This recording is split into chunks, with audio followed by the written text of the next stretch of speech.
Welcome into a solo episode of StoryGrowth. And I wanted to reflect about the first few episodes, reflect on what I've been learning as I edit them, and really one key takeaway that you can use to tell better stories, to make them more engaging, and really start to attract ideal clients. And the thing about ideal clients is, this is what I teach my clients of incorporating all of yourself into your content.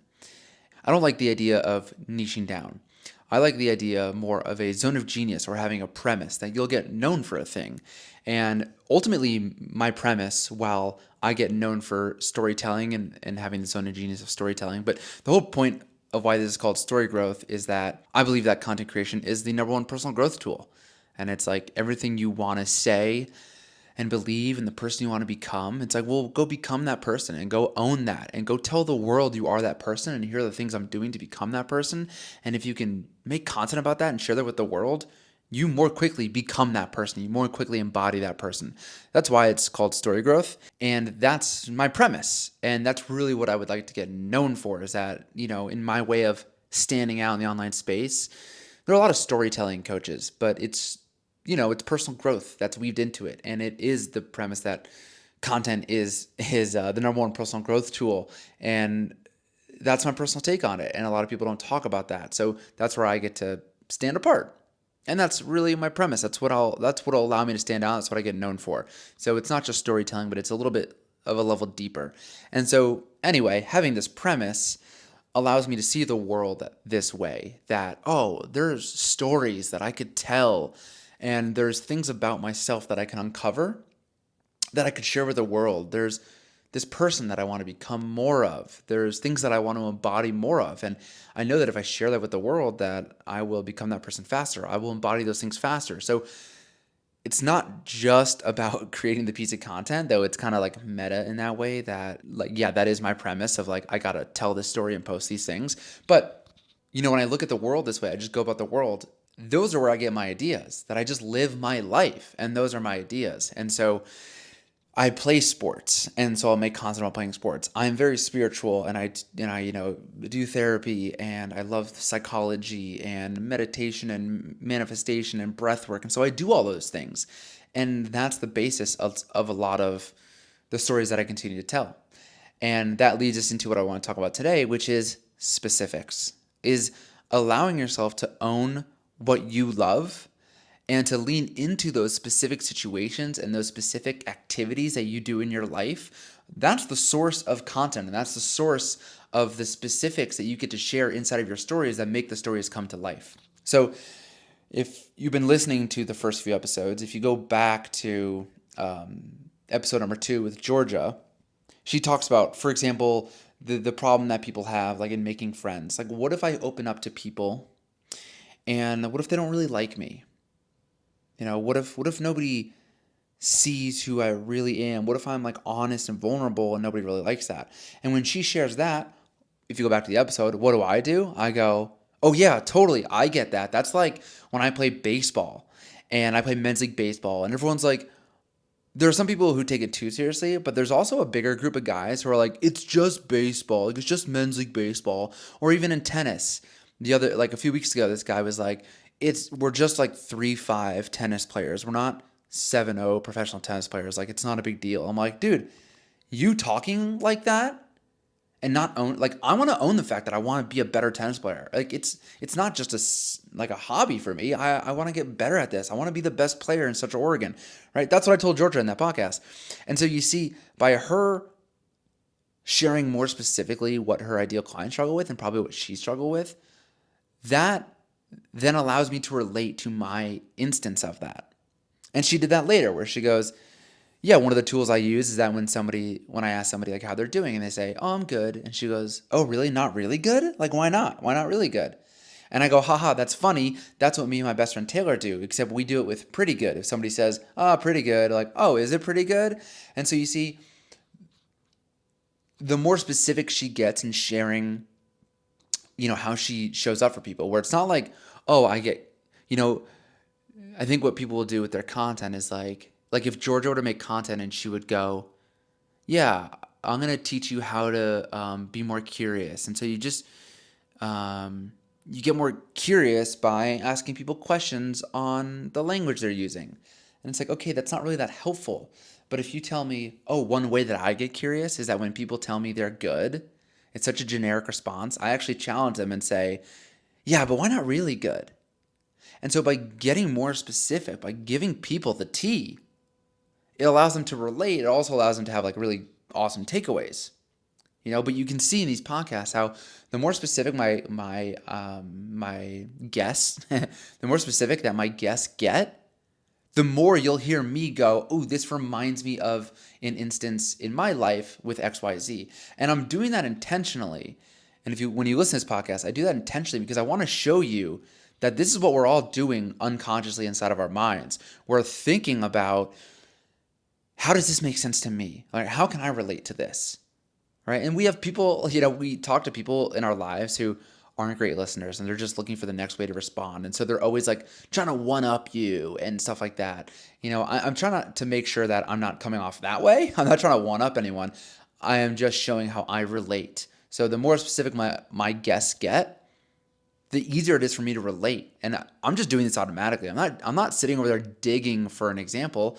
They just come up. They just pop into my mind because that's what we do as humans. We want to feel like we belong to the person we're talking to. We want to build that connection because we love to belong. And when we belong, we feel safe. And so to reiterate, when my guests get more specific with their examples, that makes it more that makes it more effortlessly, Jesus, what am I trying to say? That makes it more effortless for me to be able to relate to them. And I don't even have to try. And that's what your audience is doing on social media. That's what people are doing in person. And if you go to episode 3 with Katie, I'm not a woman who has dealt with body image issues. I haven't dealt with eating disorders of any kind. But I find ways to relate with Katie. The big obvious example is when she talks about control and needing control in their lives. And a lot of people, women specifically, will find control in their lives by controlling what they eat and by controlling their body, by controlling what they eat. And it's really just a mechanism as a way to gain control of their life. And what do? I'm like, wow, I've actually noticed that's what I do with my content. And what I didn't love about 2024 is that I was trying to control everything. And if I controlled, every line in my script of my content, then it would go viral, and then it would go viral, and then I would make more money, and then I would feel safe. And it was this tightly gripping onto control, which actually made me more anxious and frustrated with everything.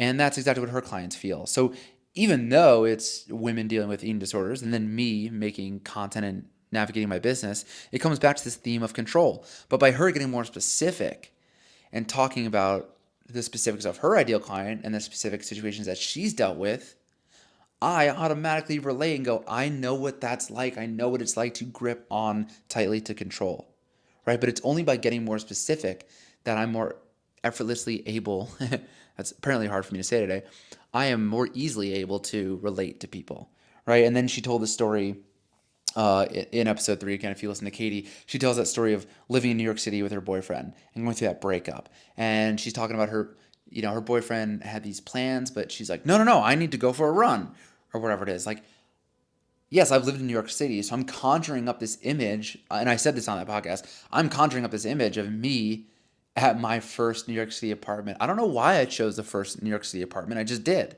right? Our brains just do that. I conjure up this image of my first New York City apartment being outside on the corner on 10th Street and Avenue A. Caddy corner or kitty corner? What's it called? Caddy corner to Tompkins Square Park. And I just imagined having a conversation with somebody. And that's where I just put myself. Even though I lived in New York City for 5 years, I put myself in the first apartment. And you may have never lived in New York City, but you will think of a city that you know as she's saying that. And you can start to imagine. Maybe you don't even go there. Maybe you imagine being inside the apartment. I think that's what I said to her too. You might imagine yourself being inside the apartment and having that conversation. You might imagine yourself being on the 2nd floor or the 10th floor or whatever. We start to create that picture.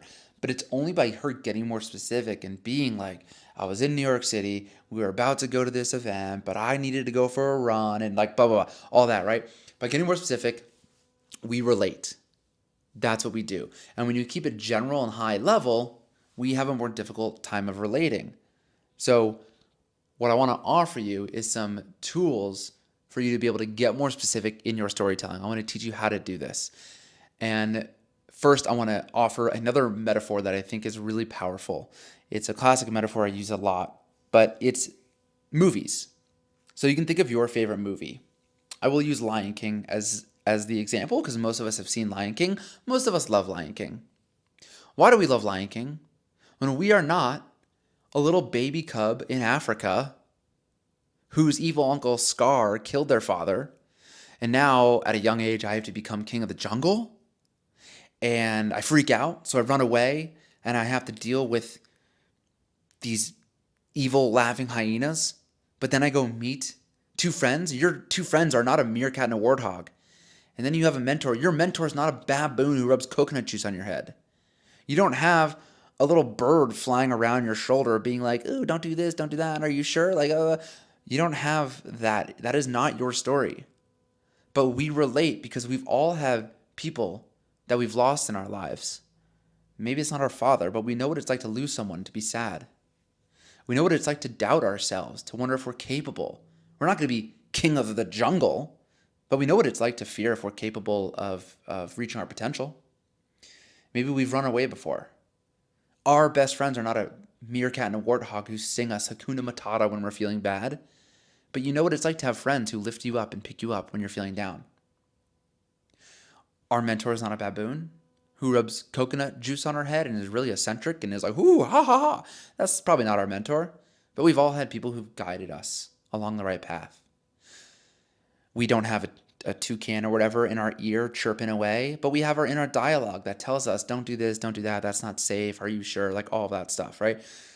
It's a great example of how we find ourselves in movies. The way you watch Lion King as a little kid is not the same way you watch it now as an adult, as you've been through life and maybe have had losses, deaths in your life you've had to deal with. You've went to achieve things, in your life, and you've come up against fear. And maybe you didn't have a lot of that as a kid. So even the way you watch the story evolves over time as you evolve as a person. But you see, the point is that Lion King, like every movie, is a very specific movie, very specific details of events. But we find ourselves in the specifics of these events. We naturally relate. And again, you can think of any movie. My favorite movie, Shawshank Redemption. If you don't know, Andy Dufresne gets sentenced to prison for life for murdering his wife and her mistress, her mister.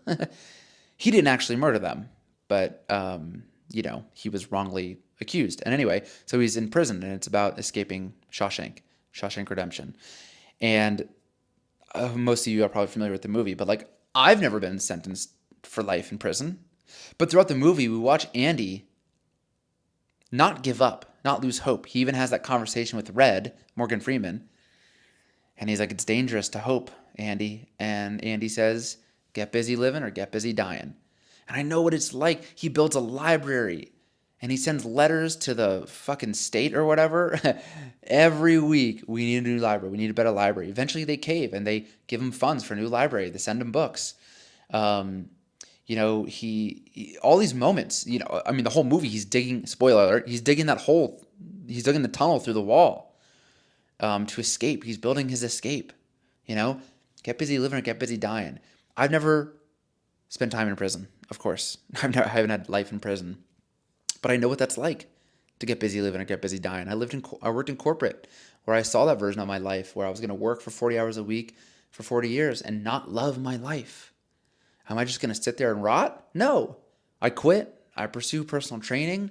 You can listen to episode 1 to hear my story. But I pursue personal training, moved to Denver, Colorado, and then my life evolves from there. But that's my escape from Shawshank. That's my story and finding myself in that. And the reason why that movie's so popular is because we all have that. We all have these dreams of escaping, getting busy living or getting busy dying. And even if we don't do it, we all have those dreams. And that's what we relate to in that movie, even though most of us aren't sentenced to life in prison.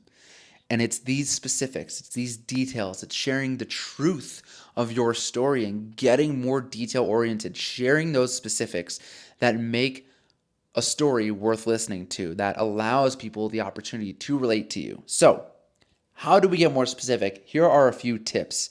There are Four tips. I don't really have a name for the fourth one, so maybe if you think of a name, you could help me out with this. But number one is quantity. Quantity is a great way to get more specific. So what people will do, for example, is they might have a video and they say, yeah, I'd go home and I would like drink a bunch of beer every night. And it's like, well, what's a bunch of beer? What is a bunch of beer? Is it 3 beers?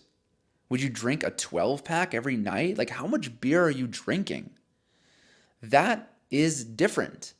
I can now picture myself grabbing, if it's a 6 pack, I'll grab a 6 pack of tall boys of Bud Light and I'll go home and I would drink those every night. Or, a great example is, I think especially for women related to this, maybe more, but it's probably more common to have wine at night than a beer. Yeah, well, whatever. It is what it is. Whatever. You just own your truth, right? But it'd be like, I have wine every night. It's like, how much wine? Do you have a glass and then you cork it? Or do you drink the whole bottle? Or maybe you drink 7/8 of the bottle and you leave like 2 fingers at the bottom because it makes you feel better about yourself that you didn't drink a full bottle of wine at night. So you leave just a little bit left. You see how specific that would be? And what people do is go, and nobody would get that. Nobody understands that. But that's the same thing as in Lion King being like, well, nobody gets what it would be like to try and be king of the jungle. Yeah, that's not the point of the story. The point of the story is that Simba doubts if he's capable of being king of the jungle. It's those doubts that people connect to. So we say no one does that. No one leaves an inch left of wine in their bottle at night just to feel, okay about not finishing a whole bottle of wine. It's like, actually, maybe. I just made that up, but like maybe people do that. Maybe actually people leave like an inch left of their Ben and Jerry's pint because they don't want to feel like they finished the whole pint in a night. And what we do is we hear you talk about wine and leaving like an inch left of wine, and we go, oh my God, I do the same thing with my Ben and Jerry's, right? But if you don't get that specific, we don't get the opportunity to go, oh my God, me too. Another theory I've been having, I'll probably make an episode about this. Me too. Can you get your audience to say me too? Right? It's one of the most powerful things you can do because that allows us to connect. Right? It's like if somebody's like, I just ran my first marathon. It's like, oh my God, I've run a few marathons. How'd it go? What was your time? How was training like? We get all excited because we get to talk about our experience in life. Me too. If you can get your audience to say me too, it's one of the most powerful things you can do. And you only do that by getting more specific. So quantity is a great example. Another example of quantity would be like, it'd be like, okay, you've been on and off diets for like, for a lot of your life. Like, what is that? Why are you being so general? It's like you've been through 3 diets in 2024. And I'm going to kind of combine some things. So the best way to do this might be to just list one at a time. But if I combine some of the ways to get more specific, I think that's just more helpful. And I already did it with a 6-pack of Bud Light, right? It's like a 6-pack of beer. No, it's Bud Light. So I'm skipping ahead, but the second tip would be like, can you use proper nouns? Instead of I drank a 6-pack of beer, say a 6-pack of Bud Light, or is it a 6-pack of hazy IPAs? How much more specific can you get? Because being a Bud Light guy is different than being a hazy IPA guy. And that's going to create a deeper connection with your followers who are also hazy IPA people who go, dude, me too. You might even say like, I can't drink that piss water Bud Light. I drink 6 hazy IPAs, which also are more calorically dense. So I'm gaining, I gained 20 pounds in the last 3 months from drinking all this beer. You see how specific I'm getting? 20 pounds in the last 3 months. Not like I'm gaining weight over some arbitrary time. The more specific I can get, the more I allow you to relate. And the more those people go, holy shit, me too. Oh, it wasn't 20 pounds, it was 10. I haven't been doing it for 3 months, but I'm doing it for the last month. Actually, I've been doing it for the last year, and I gained 50 pounds. Right? It's even worse for me. This is what gets people to relate. So quantities of things. I was going to give another example, which was like, if you made a certain amount of money, like how much money did you make? It's different to make your first 10K a month or even your first dollar compared to making $1 million a month. All these things are different. You're speaking to a different person. But we take a stance for our truth and our stories. My truth isn't that I've made $1 million in a year, so I'm not going to tell that. I'm going to share the truth of growing my business if that's a piece of content that I'm going to make, right? And so what is that truth? You don't need to, we fear that, oh no, my competitor or other people are going to see this. And if they know that I'm only making 10K a month, and they're making 20K a month, and like, oh no, they're going to look down upon me. It's like, who gives a shit? That's not your ideal client. Your ideal client is the person making 5K a month or no money at all, right? Whatever it is, I'm just giving examples. I want you to own your truth. I want you to own those specifics, those details. Okay, so we got quantity, we got proper nouns, brand names, even like, okay, I was watching this piece of content and it reminded me of, no. What piece of content were you watching? This is what I tell my clients all the time. Like, what was the piece of content you were watching?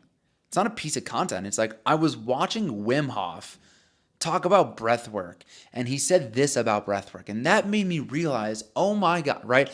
That is more specific. And that is what gets you to go, ooh, Matt likes Wim Hof. Matt listens to Wim Hof. I also do Wim Hof. Or I've been thinking about doing Wim Hof. These are the things people start to relate to. And you get to go, me too, right?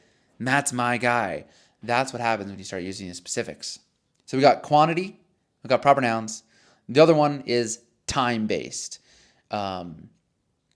If you can use, sorry, I'm thinking about other quantities I didn't talk about. There's so many ways to use quantities, like number of people. I was performing in front of a lot of people. What's a lot of people? Is that 10 people in a tiny little, back end of the bar doing your first stand-up? Like 10 people might feel like a lot. But if it's 10,000 people that you're singing to at a concert, like, I don't know, it's all relative, right? And those details are super important. It allows us to put ourselves in that situation. Okay, so back to time-based. Time-based is important. I did it with, gaining 20 pounds over 3 months of drinking IPAs. 3 months is a specific time. So time-based of, I've done 4 different diets in 2024. So in the past year. Wow, 4 diets in a year? Okay, me too. Or I only did 3. But every time I did a diet, I gained the weight back. But not just the weight. I would lose 5 pounds. I would gain 7 back. I would actually be worse off after those diets. Then people go, oh my God, me too. I'm always getting back to that same weight that I started at. So by sharing those specifics, it allows them to say me too. So with the time-based, you can use time duration. So like you've been doing this for 3 months. I've been doing this for a year. But you can also talk about like quantity of time, meaning like I did this 3 times a week, right? So that's a bit different than like, are you struggling to post 3 times a week, right? Compared to like, are you struggling to post consistently? Well, what is consistently? Because I could consistently post once a month, but that's different. That's a different story compared to being like consistently posting 3 times a week. So you got like a duration of time. There's also a quantity of time, how many times you do a certain thing, which gets back to like four yo-yo dieting 4 times. Like once a quarter you yo-yo diet. Once a quarter you go on a diet and you gain the weight back. And you did that 4 times throughout 2024. Lost 10 pounds, gained 12 pounds, right? See all those specifics. And then diet, right? I wouldn't even say diet. So to call myself out, if I'm using proper nouns, I wouldn't just say diet. Like, what diets are you trying? Are you trying keto? Are you trying carnivore? Are you doing Weight Watchers? Are you doing 75 hard? What of those things, those proper nouns, those names you can apply to things that get people to say yes. Oh, it wasn't Weight Watchers, but it was Jenny Craig. But like basically same shit. Okay, this person gets me. Me too, right? The final thing is, I don't really have a name for this.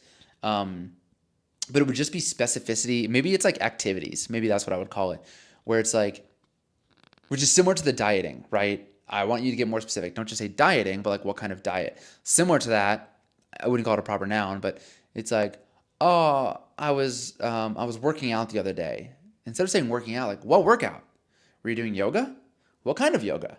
Were you doing CrossFit? Were you trail running? Were you doing mobility in your living room? All of that is a different experience. And again, allows me to be like, CrossFit, you're a CrossFitter? Oh my God, I'm a CrossFitter. I didn't know that about you. I knew you were jacked, but I didn't know you were a CrossFitter. Like, right? We get to say those things. Oh, mobility in the living room. Like I've been doing a little bit of mobility in the living room. And so that allows you to identify and be like, oh, I've also been doing the same thing because like I'll go to the gym, but also while I've been watching Severance at night, um, I'm getting on the floor and doing mobility. Now that's a lie. I want to be doing more mobility while I'm watching Severance, but I'm giving you an example that while I'm watching Severance, after my workout, I'll come home because I won't do mobility at the gym. I'll come home, I'll turn Severance on, and I'll do mobility for 20 minutes of Severance, and then I'll just lay there and stretch. Right? That's a whole experience. Watching a specific show like Severance. Not just I'm not Netflixing because it's not even Netflix. It's actually Apple TV. You know, you could even be like, you could even throw in those little things of like, so I get home, I pay my $10 for Apple TV. It's not $6 anymore. Haha, joke, inside joke with us. Just so that I could watch Severance. And then I'll cancel my membership when that's over. But for the meantime, I'm watching Severance and doing mobility on the floor. You know, I'm bringing you into that scenario. And now I bet you as I'm saying this and you're listening to me, if you pay attention, you're conjuring an image of you watching your TV in your living room doing mobility. Right? You're just doing that. And you're creating that story, but you only create it by me getting more specific. Right? Not like, hey, I'm trying to work on more mobility. No, that's not specific. You don't allow me to relate. But it's like, I've been working on more mobility by moving my coffee table into the kitchen. This is literally what I do, right? I'm just going to paint the picture. I move my coffee table into the kitchen and I lay on our shag carpet and I turn on Severance and I work on my hip mobility for about 20 minutes. And every time I do that, Telly comes over, my dog, and she gets in my way and licks me and wants to be a part of it. That whole description, while it takes a little bit more time, has you painting a picture and maybe even smiling and relating and be like, oh, my dog does the same. This is allowing us to build a deeper connection together by using specifics. Okay, so specifics. We got quantity, an amount of things. Get specific in the amount of things, whether that's people or items or even time, a quantity of time. And then that gets us to time. Duration. How long have you been doing a thing? How long did it take you to do the thing? Share with me how long it took. That could be a story in itself. Do you feel like it shouldn't have taken as long? You know, that's a story you could tell. What would you do differently? We got proper nouns, right? So not beer, but what kind of beer? Bud Light, hazy IPA. That's different. Not having a drink every night. It would be like, actually, I was having a drink every night. What kind of drink? Wine, beer, cocktail. Okay, then what kind of cocktail? What kind of beer? What kind of wine? Is it a Merlot? Is it a white? Are you a white wine drinker? All those things is allowing us to relate. And then finally, we have that more specific, just the activity. So you don't just say I'm working out, you say I'm trail running. Or you don't just say I was cooking my grilled chicken and broccoli. Oh, you're health conscious. Or I was baking cookies because cookies are my fucking favorite. And we get to go, even if it's a little side thing, right? I'm baking cookies because cookies are my absolute favorite. Maybe that's not what the story is about, but that's just a little anecdote where you get to go, me too. I love cookies. I'll do anything for a cookie, right? And that could become banter in your captions, in DMs, and allows you to build deeper connection with people. So that is it. Get more specific. I promise you, it's the biggest key and the big change you could probably make to the content you're sharing that's going to start developing these deeper connections with your audience. It's going to start getting people to comment more because they're going to make those connections. They're going to start to relate more effortlessly. And as they do that, they start to build trust with you. Know, like, and trust. They know you, they like you, they start to trust you. And then when you talk about your offer, whatever you're trying to sell something, they'll have that trust with you. And people spend money with people they trust. We don't give money to people we don't trust, right? Otherwise, you're going to probably get scammed. That's what happens to people. They get scammed. Anyway, hope you enjoyed this podcast. I appreciate you being here. I want to remind you, if you want to be a guest on the podcast through the end of March, through March 31st, I'm trusting myself that I know that there's 31 days in the month of March. I'm 99% confident about that without checking. Through the 31st of March, I am accepting guests, you, the listener, to come on and be a guest. All that I ask is that you whip open Spotify right now, hit that 5-star button, or give it whatever rating you feel it deserves. And then especially go to Apple Podcasts. And if you don't listen on Apple Podcasts, you're going to need to listen to an episode. It won't let you leave a review if you don't listen to an episode. So if you want to wait for the next episode, listen to that episode on Apple Podcasts. And then once you've listened to it, it will let you leave a review. Give it a rating, but leave a written review. And when you leave a written review, screenshot it and upload it to the link in the description. There's a link in the description that'll say, hey, if you want to be a guest, fill out this intake form. I'll have you fill out a really quick intake form. It takes probably less than 2 minutes, and you'll upload that screenshot. I really appreciate it. I really look forward to and then I'll pick people. I will pick you. I don't know how many, depending on how many applications I get. Don't know how many people I'm going to be able to have on as a guest, but I will probably spin a wheel and pick you. And I look forward to chatting with you soon. And yeah, it really helps me to grow the podcast, to get these reviews. It's really important.